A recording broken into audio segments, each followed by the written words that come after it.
You're listening to News Talk 980 CKNW, Vancouver's News, Vancouver's Talk. All right, are you an entrepreneur? Are you a business person thinking of starting up a small business? We're here to tell you what you need to know. With Luca Sheaton, business lawyer for Boughton Law, as part of our Boughton Law series, Boughton Law, CKNW's on-air legal analyst. Luca, hi, how are you? I am very well, sir. Thank you for having me. Good to talk to you. Good to talk to you. All right, if you're an aspiring entrepreneur, what do you need to know, Luca? What are some of your must-haves legally? Well, as with everything, Sean, a solid foundation is where we start. And when it comes to a business, it is the legal structure. And that is the first place we want to make sure that you're grounded.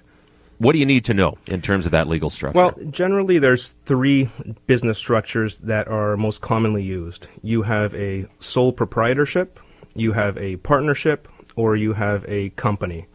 And, obvious or not, a sole proprietorship is a business carried on by one person personally, a partnership by two or more, and a company is a separate legally incorporated entity. So there's sort of the three options there. Those are the three most popular, yes. Yeah, okay. Tell me about a shareholders agreement. What's a shareholders agreement?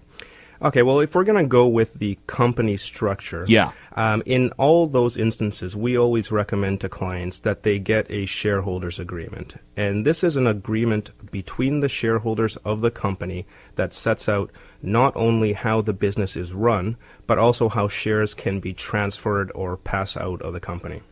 Okay, and what are some of the scenarios it should address?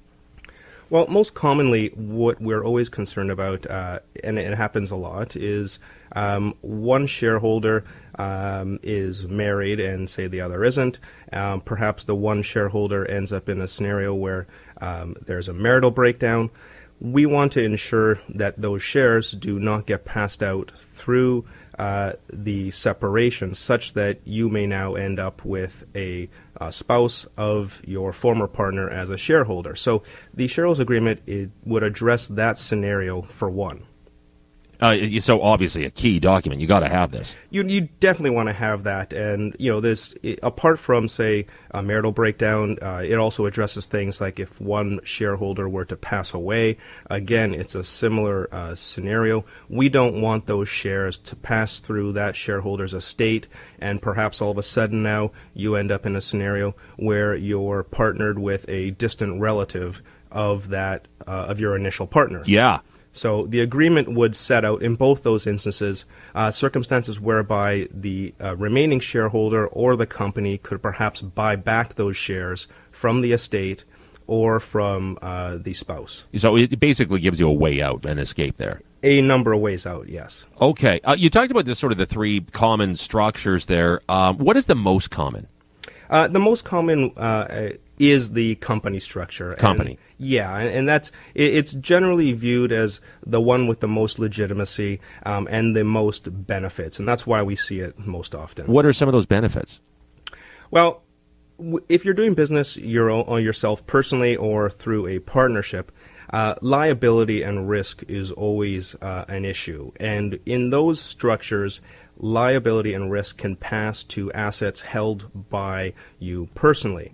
With a company, liability and risk ends at the corporate level. So any assets held by the company or any money invested by the shareholders is potentially at risk, but no risk attaches to the personal assets held by the individual shareholders, like a house or a car or anything else. Is there a tax benefit to going at it the company way? Yeah, there's generally better tax rates through the corporate vehicle than there are personally. And I think that most accountants would agree that in those instances, the company is the preferred vehicle for a business structure. All right, we've been talking about legal must-haves. What are some nice-to-haves, Luca? Well, being that Vancouver is the city of tech startups, with a lot of these companies, intellectual property is often one of their greater assets. And it would be very nice for these companies to be able to protect that intellectual property. So whether it be a device, a piece of software, a name, or a logo, each of these things should be protected so that the company can point down the road to this asset as having value. If it's a name or a logo, we want to ensure it's trademarked. If it's a piece of software, that it's copywritten or patented, and the same would go for a device. What are the risks if you don't have that?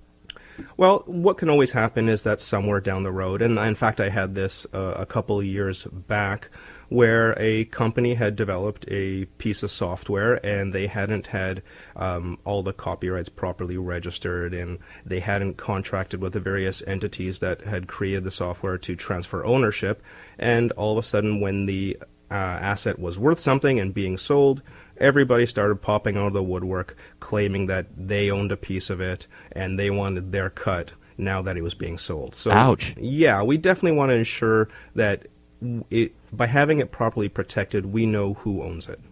Great advice. And what about third-party agreements? So third-party agreements, generally what we're talking about here are agreements that could be either internally or externally focused. And when it comes to an external focus, we're talking about supplier agreements, we're talking about end client agreements, and in those types of contracts, we just want it properly set out what you're doing, what you're getting paid, how can you terminate the contract, just the basic terms of the agreement. With internal agreements, now we're talking about the inner workings of the company, and this would be things like employment agreements or contractor agreements. And, again, if we focus on the tech startups, going back to my initial example with the losing track of the software. Yes. This happened with, I've seen this happen with contractors who didn't have in their agreements clauses that said anything they develop for the company during the term of the contract is held by the company, is owned by the company. This is why they can come back afterwards down the road and claim to own a piece of it, because those contracts are not properly set out. It's fascinating stuff and great advice, Luca. Anything else you wanted to pass on? Well, I mean, as much as we always find it to be somewhat self-serving, get professional legal advice. I appreciate that startups, money is perhaps always a bit of an issue. Shop around, get quotes. Most lawyers might have fixed fee packages, something that is affordable and within your budget, but definitely speak to a professional before getting started. Luca, great to talk to you. Thank you. No problem. Thank you for having me. Luca Shitan is a business lawyer for Boughton Law. Boughton Law, CKNW's on-air legal analyst.